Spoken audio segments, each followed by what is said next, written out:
회장님, 이 회사에 도둑이 있어요. 제가 그 도둑을 잡아드리면 얼마를 주실 건가요? 미래식품 박재현 회장의 집무실. 육중한 문을 열고 들어온 건 뜻밖에도 낡은 운동화를 신은 13살 소녀 지우였습니다. 비서들의 재질을 뿌리치고 당당히 회장 앞에 선 지우는 품속에서 꼬깃꼬깃한 종이 한 장을 꺼내 탁자 위에 올려두었습니다. 회장님 곁에 도둑이 살고 있네요. 제가 그 도둑을 잡아드리면 얼마를 주실 건가요? 순간 집무실이 얼음장처럼 차가워졌습니다. 박 회장의 눈썹이 움찔거렸고 옆에 서 있던 임원들은 사색이 되어 아이를 끌어내려 했죠. 하지만 박 회장은 소녀가 내민 종이를 본 순간 얼어붙은 듯 움직이지 못했습니다. 그 종이에는 회사의 핵심 간부들조차 모르는 은밀한 숫자들이 빼곡히 적혀 있었기 때문입니다. 대체 이 조그만 소녀는 어떻게 회장의 최측근도 모르는 비밀을 알아낸 걸까요? 그리고 소녀가 지목한 회장실의 도둑은 대체 누구일까요? 이 놀라운 반전의 전체 이야기가 궁금하시다면 잠시만 구독 버튼을 눌러주세요. 평범해 보이는 사람들의 숨겨진 이야기를 매일 전해드립니다. 좁은 달동네 골목길, 낡은 슬레이트, 지붕들이 다닥다닥 붙어 있는 이곳에 지우가 외할머니와 단둘이 살고 있었습니다. 13살 지우의 가방 안에는 교과서 대신 두꺼운 안경집과 몽당 연필, 그리고 정체 모를 숫자들이 빼곡히 적힌 낡은 수첩이 들어 있었죠. 지우는 학교가 끝나면 동네 구멍가게 앞에 놓인 의자에 앉아버려진 신문을 읽곤 했습니다. 지우야, 또 신문이니? 그럴 시간에 공부나 좀 하지. 이웃집 아주머니의 핀잔에도 지우는 그저 씩 웃어 보일 뿐이었습니다. 지우에게 숫자는 단순한 공부가 아니었습니다. 신문에 실린 작은 도표를 보고 있으면 마치 숨겨진 이야기가 들리는 것 같았죠. 하지만 세상은 지우의 이런 재능을 알아주지 않았습니다. 그저 가난한 집 조용한 아이, 학교에서는 말이 없고 구석에서 신문이나 들여다보는 이상한 애로 통할 뿐이었죠. 지우의 유일한 낙은 동네 작은 구멍가게 앞에서 경제신문 조각들을 읽는 것이었습니다. 2000년대 초반 세상은 조금씩 디지털이라는 파도에 휩쓸리고 있었지만 지우가 사는 달동네에는 그 파도가 아주 천천히 그리고 아주 희미하게 도착하고 있었습니다. 지우는 신문에 나오는 기업 실적표를 보며 혼자만의 세계를 구축해 나갔습니다. 그러던 어느 날 지우는 우연히 길가에 버려진 신문 조각에서 미래식품 박재현 회장의 인터뷰 기사를 보게 됩니다. 정직과 신뢰가 기업의 근본이라는 헤드라인 아래 인자해 보이는 박 회장의 얼굴이 박혀 있었죠. 하지만 지우의 눈에 들어온 건 박 회장의 얼굴이 아니었습니다. 기사 귀퉁이에 작게 실린 미래식품의 최근 분기 실적 발표 도표였죠. 지우는 무심코 주머니에서 몽당 연필을 꺼내 도표 옆에 숫자를 적어 내려가기 시작했습니다. 그런데 이상했습니다. 발표된 수치와 도표의 기울기가 아주 미세하게 어긋나 있었던 것입니다. 어른들은 절대 눈치채지 못할 소수점 단위의 아주 교묘한 왜곡이었죠. 이상하다. 숫자가 왜 이렇게 슬퍼 보이지? 지우의 직감이 속삭였습니다. 이 거대한 성에 도둑이 살고 있다고 말이죠. 지우는 그 길로 낡은 책가방을 고쳐 메고 달동네를 내려왔습니다. 그녀의 목표는 단 하나, 미래식품의 박재현 회장을 직접 만나는 것이었습니다. 하지만 13살 소녀가 대기업 회장을 만나는 건 불가능에 가까운 일이었습니다. 지우는 과연 어떻게 그 높은 성벽을 넘게 될까요? 지우는 며칠 동안 미래식품 본사 건물 앞을 서성였습니다. 햇빛을 받아 반짝이는 거대한 유리 빌딩은 어린 지우에게는 마치 정복할 수 없는 높은 성벽처럼 보였죠. 회전문을 통과해 로비로 들어선 지우의 코끝에 고급스러운 향수 냄새와 차가운 에어컨 바람이 스쳤습니다. 하지만 그 쾌적함도 잠시, 지우의 앞을 가로막은 건 검은 양복을 입은 거구의 경비원들이었습니다. 애야, 여기는 내가 놀러 올 곳이 아니란다. 나가서 놀렴. 경비원의 말투는 친절한 듯 했으나 눈빛에는 명백한 경멸이 서려 있었습니다. 무릎이 다 늘어난 치마에 흙먼지가 묻은 운동화를 신은 소녀는 이 화려한 공간에 전혀 어울리지 않는 불청객이었으니까요. 지우는 주눅 들지 않고 품 안에서 신문 기사를 오려 만든 메모를 보여주며 회장님을 만나러 왔다고 말했습니다. 하지만 돌아오는 건 로비를 가득 채우는 비웃음 소리였습니다. 회장님이 내 친구니? 요즘은 구걸도 참 창의적으로 하는구나. 안내 데스크의 여직원은 쳐다보지도 않고 손사래를 쳤습니다. 지우는 로비 한 구석 소파에 앉아 기회를 기다리기로 했습니다. 사람들은 바쁘게 지나가며 지우를 흘끔거렸고 몇몇은 대놓고 불쾌한 기색을 보이며 자리를 피했습니다. 가난하다는 이유로 그리고 어리다는 이유로 받는 무시는 지우에게 익숙한 일이었지만 오늘따라 가슴 한구석이 유독 아릿하게 저려왔습니다. 그때였습니다. 로비가 갑자기 조용해지더니 중후한 분위기의 노신사가 수행원들에 둘러싸여 걸어 나왔습니다. 바로 미래식품의 주인 박재현 회장이었습니다. 지우는 본능적으로 그가 오늘 해외 출장을 나간다는 사실을 직감했습니다. 손에 든 가방과 바쁜 발걸음이 그걸 말해주고 있었죠. 지우는 경비원들의 눈을 피해 날렵하게 몸을 날렸습니다. 회장님, 회장님 곁에 도둑이 살고 있어요. 지우의 외침에 박 회장의 발걸음이 멈췄습니다. 순식간에 경비원들이 지우를 덮쳤고 지우는 바닥에 고꾸라졌습니다. 사람들은 수군거리기 시작했죠.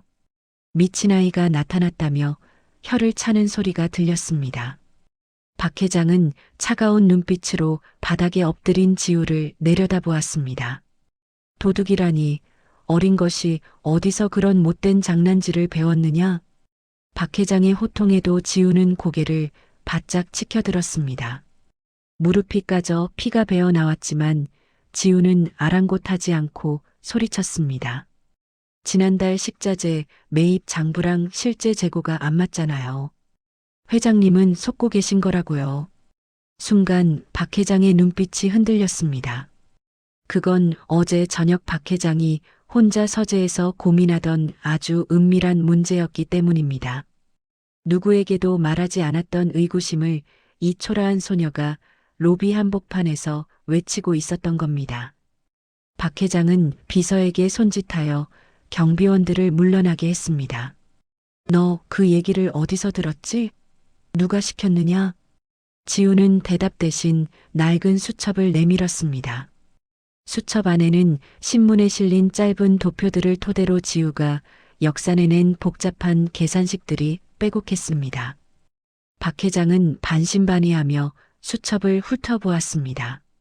비록 아이의 글씨는 삐뚤했지만 그 안에 담긴 논리는 너무나 날카로워 소름이 돋을 정도였죠. 따라오너라. 단 내 말이 거짓일 경우엔 엄한 벌을 받을 각오를 해야 할 것이다. 지우는 옷에 묻은 먼지를 툭툭 털고 일어났습니다. 비웃던 직원들의 시선이 경악으로 바뀌는 순간이었습니다. 그렇게 달동네 소녀 지우는 철옹성 같던 회장실의 문을 열게 되었습니다. 하지만 이것은 더 큰 갈등의 시작일 뿐이었습니다. 회장실의 육중한 문이 열리고 박 회장과 지우가 들어섰습니다. 그곳에는 이미 한 남자가 서류 뭉치를 든 채 기다리고 있었습니다. 바로 미래식품의 살림꾼이자 박 회장의 두터운 신임을 받는 최민호 전무였죠. 최민호는 꾀죄한 지우의 모습을 보더니 미간을 찌푸렸습니다.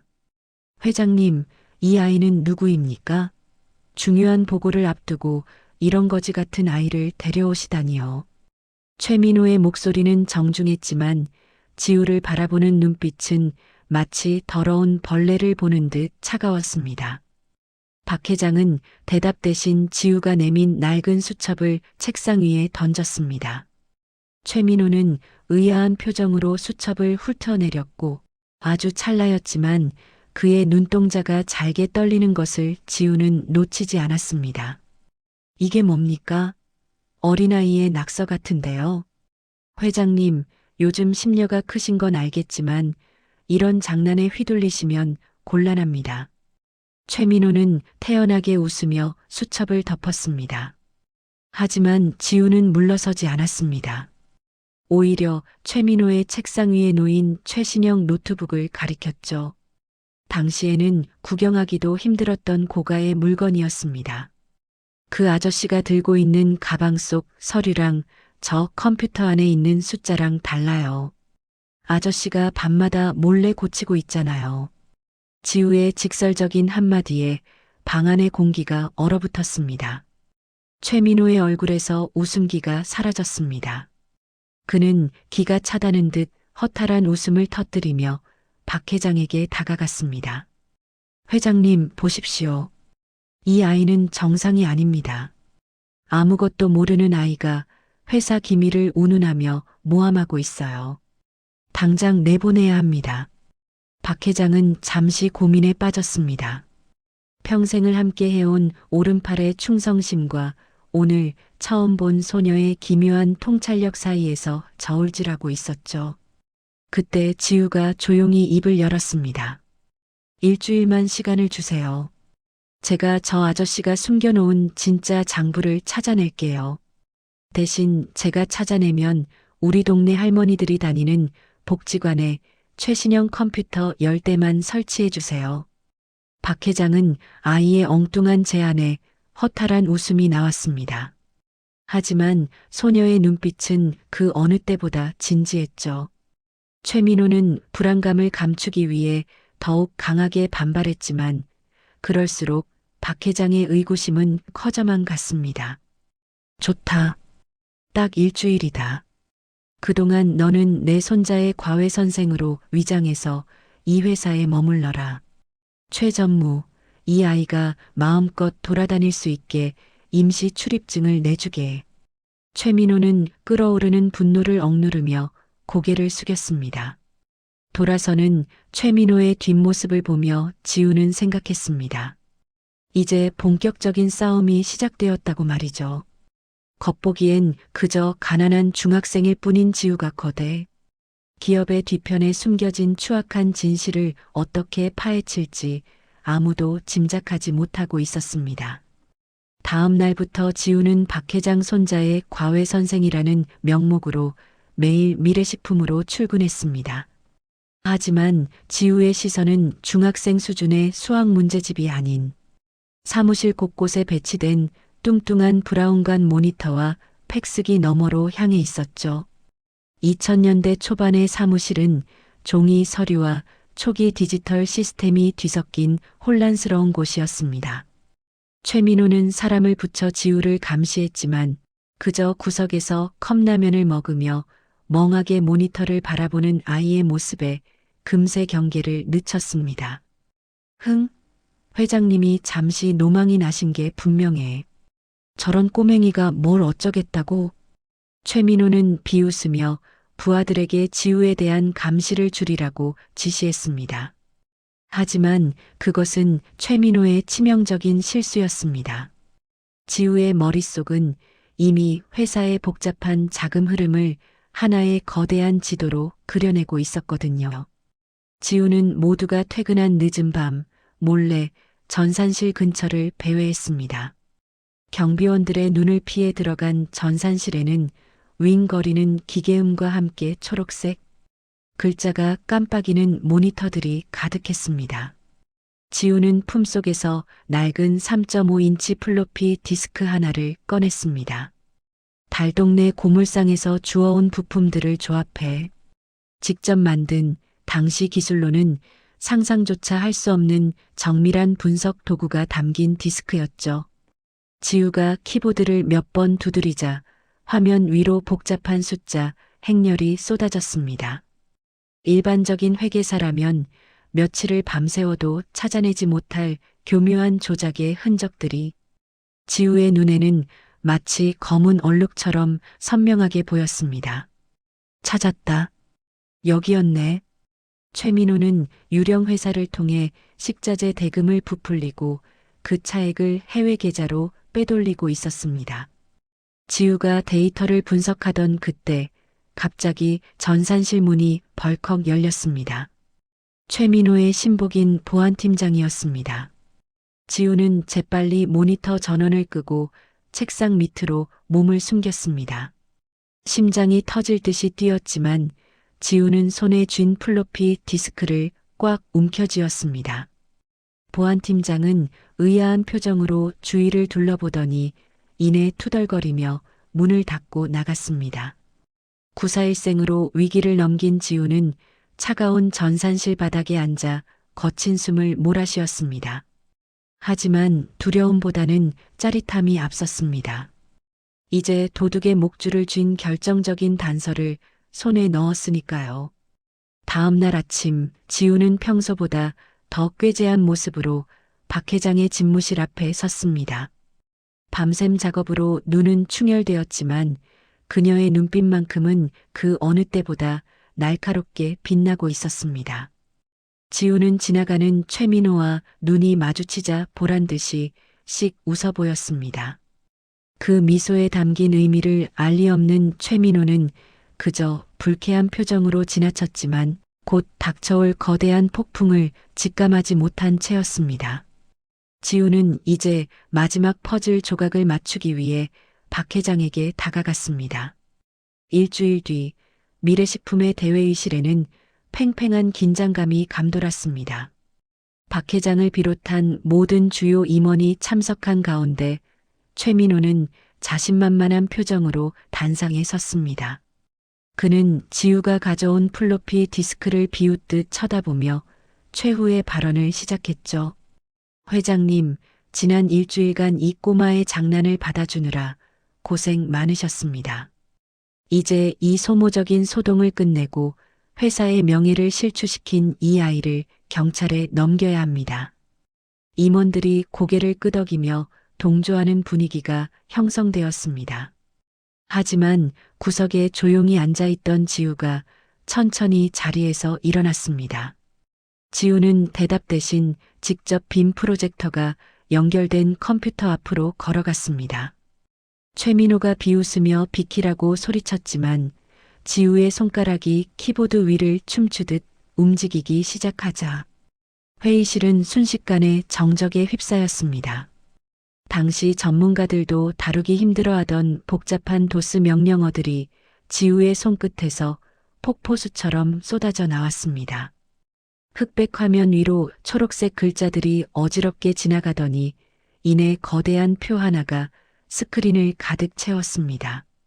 그것은 최민호가 지난 3년간 유령 회사를 통해 빼돌린 비자금의 상세 내역과 그가 비밀리에 관리하던 이중 장부의 실체였습니다. 어떻게 내가 이걸? 최민호의 얼굴이 순식간에 흑빛으로 변했습니다. 지우는 차분한 목소리로 말을 이어갔습니다. 아저씨가 비밀번호를 12자리로 걸어두셨더라고요. 그런데 아저씨가 제일 아끼는 자동차 번호랑 아내분 생일을 조합하면 금방 풀리던데요. 회의실은 경악으로 뒤덮였습니다. 단순한 어린아이의 떼쓰기라고 생각했던 임원들은 이제 공포 섞인 눈으로 지우를 바라보았습니다. 박 회장은 떨리는 손으로 스크린에 띄워진 최민호의 서명과 조작된 수표들을 확인했습니다. 가장 믿었던 충신의 배신을 목격한 박 회장의 눈에는 불꽃이 튀었습니다. 지우는 여기서 멈추지 않았습니다. 그녀는 최민호가 해외 계좌로 송금하기 직전에 마지막 자금 경로를 실시간으로 추적해 차단해 버렸습니다. 13살 소녀의 작은 손가락 끝에서 거대 기업의 운명을 뒤흔들던 거물의 목줄이 단단히 채워진 순간이었습니다. 도둑은 물건을 훔칠 때 흔적을 남기지만 숫자는 거짓말을 하지 않거든요. 최민호는 다리에 힘이 풀린 듯 자리에 주저앉았습니다. 그를 비위하던 임원들도 약속이라도 한 듯 그에게서 멀리 떨어졌습니다. 지우는 아무 일도 없었다는 듯 컴퓨터 전원을 끄고 자신의 낡은 책가방을 메었습니다. 무시와 멸시를 견디며 준비했던 소녀의 완벽한 반격이 미래식품이라는 거대한 성을 뒤흔든 짜릿한 승리의 순간이었습니다. 최민호가 보안 요원들에게 끌려나간 뒤 회의실에는 무거운 정적이 흘렀습니다. 박 회장은 한참 동안 스크린에 띄워진 조작된 장부들을 바라보다가 천천히 지우에게 다가갔습니다. 박 회장의 눈에는 미안함과 경외로움이 교차하고 있었죠. 그는 비서에게 지시해 두툼한 봉투 하나를 가져오게 했습니다. 지우야, 내가 우리 회사를 살렸다. 이건 내가 약속한 보상과 내 개인적인 고마움의 표시다. 내가 원하는 건 무엇이든 들어주마. 유학을 가고 싶다면 최고의 학교를 보내줄 수도 있고 평생 돈 걱정 없이 살게 해줄 수도 있다. 하지만 지우는 박 회장이 내민 봉투를 빤히 바라보다가 고개를 가로저었습니다. 회장님, 저는 처음에 말씀드린 복지관 컴퓨터 10대면 충분해요. 돈은 필요 없습니다. 박 회장은 당혹스러웠습니다. 어른들도 눈이 뒤집힐 만한 거액을 단칼에 거절하는 소녀의 속내를 알 수 없었기 때문입니다. 대체 왜냐? 너는 이 큰 공을 세우고도 왜 아무것도 바라지 않는 거냐? 설마 그 컴퓨터 10대 때문에 이 위험한 일을 자처했다는 말이냐? 지우는 잠시 망설이다가 가방 깊숙한 곳에서 빛바랜 사진 한 장을 꺼냈습니다. 사진 속에는 10여 년 전 훨씬 젊은 모습의 박 회장이 이름 모를 달동네에서 어느 노파에게 쌀가마니를 건네며 환하게 웃고 있는 모습이 담겨 있었습니다. 기억 안 나시죠? 10년 전 겨울 저희 외할머니가 길에서 쓰러지셨을 때 병원비 다 내주시고 쌀까지 집 앞에 두고 가셨던 분, 그분이 회장님이었어요. 할머니는 돌아가실 때까지 그 은혜 잊지 말라고 하셨거든요. 지우의 목소리가 잠시 떨렸습니다.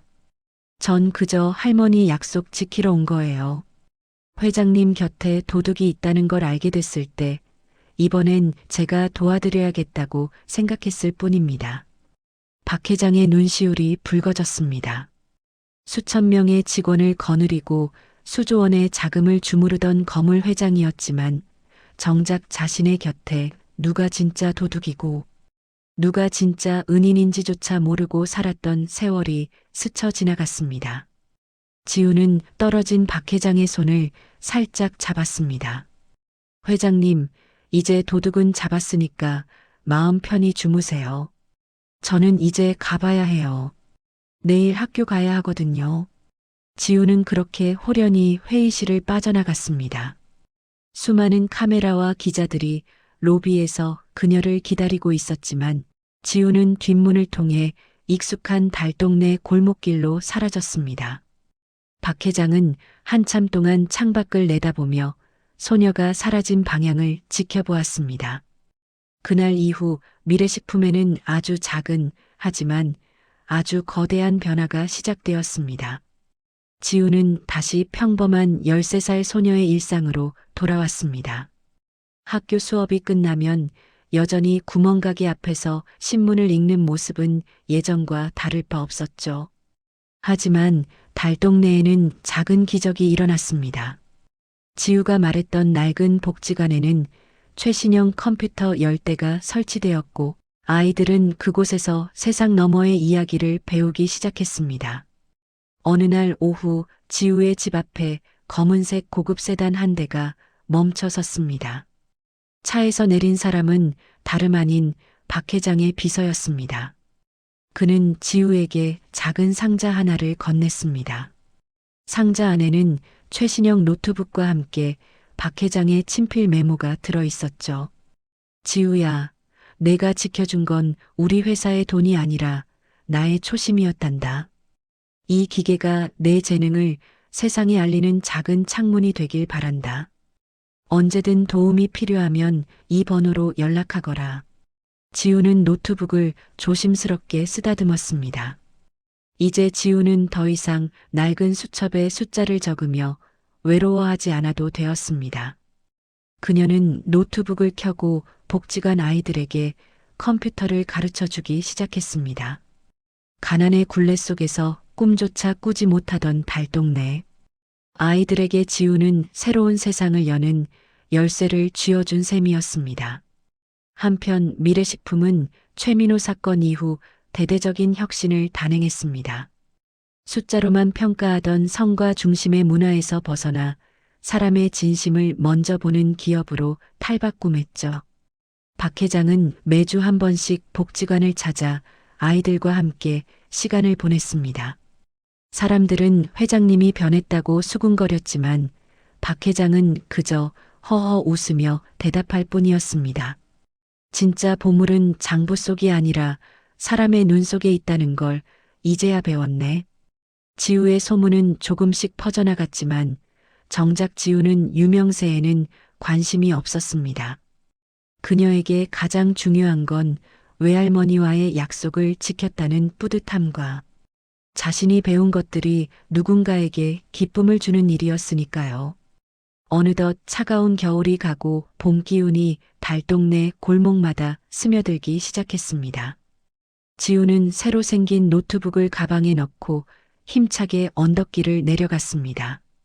그녀의 등 뒤로 아이들의 웃음소리가 봄바람을 타고 멀리 멀리 퍼져나갔습니다. 10년이라는 세월이 흘렀습니다. 대한민국은 이제 세계가 주목하는 정보통신 강국으로 우뚝 섰습니다. 그리고 그 중심에는 23살이 된 청년 지우가 있었습니다. 그녀는 이제 세계적인 보안 소프트웨어 업체의 대표가 되어 있었죠. 사람들은 그녀를 천재 개발자라고 불렀지만 지우는 여전히 화려한 정장보다는 편안한 후드티를 즐겨 입었습니다. 지우는 오랜만에 미래식품의 신사옥을 찾았습니다. 이제는 은퇴하여 경영 일선에서 물러난 박 회장을 만나기 위해서였죠. 박 회장은 백발이 성성한 노인이 되었지만 지우를 맞이하는 미소만큼은 10년 전 그날처럼 따뜻했습니다. 두 사람은 회장실 테라스에서 차를 마시며 옛 이야기를 나누었습니다. 지우야, 내가 그때 도둑을 잡아주지 않았더라면 지금의 미래식품도 지금의 나도 없었을 게다. 아직도 그날 내가 내밀었던 꼬깃꼬깃한 종이가 생생하구나. 지우는 쑥스러운 듯 웃으며 대답했습니다. 회장님이 그때 제 말을 믿어주셨기 때문에 지금의 제가 있는 거예요. 저를 어린애라고 무시하지 않고 기회를 주셨던 그 마음이 제 인생을 바꿨습니다. 지우는 박 회장에게 특별한 선물 하나를 건넸습니다. 그것은 전 세계 아이들이 무료로 코딩을 배울 수 있도록 만든 교육 프로그램의 아이디였습니다. 프로그램의 이름은 할머니의 쌀가마니였습니다. 박 회장이 베풀었던 작은 선행이 소녀를 통해 전 세계의 희망으로 번져나간 것이었죠. 두 사람의 만남은 짧았지만 깊은 울림을 남겼습니다. 우리는 종종 겉모습과 나이 그리고 통장의 잔고로 사람의 가치를 판단하곤 합니다. 하지만 진정한 천재성은 화려한 스펙이 아니라 타인을 향한 따뜻한 마음과 정의를 지키려는 용기에서 나옵니다. 회장님 곁에 도둑을 잡았던 소녀 지우의 이야기는 여기서 끝이 납니다. 하지만 우리 주변 어딘가에도 지우처럼 세상을 바꾸는 작은 영웅들이 숨어 있을지도 모릅니다. 여러분도 오늘 하루 누군가의 겉모습 뒤에 숨겨진 진심을 들여다보는 시간을 가져보시는 건 어떨까요? 지금까지 달동네 소녀와 재벌 회장의 기적 같은 이야기를 전해드렸습니다. 긴 이야기 함께 해주셔서 감사합니다. 영상이 좋으셨다면 구독과 좋아요 부탁드리고 내일도 따뜻한 이야기로 찾아뵙겠습니다. 여러분, 오늘도 행복하세요.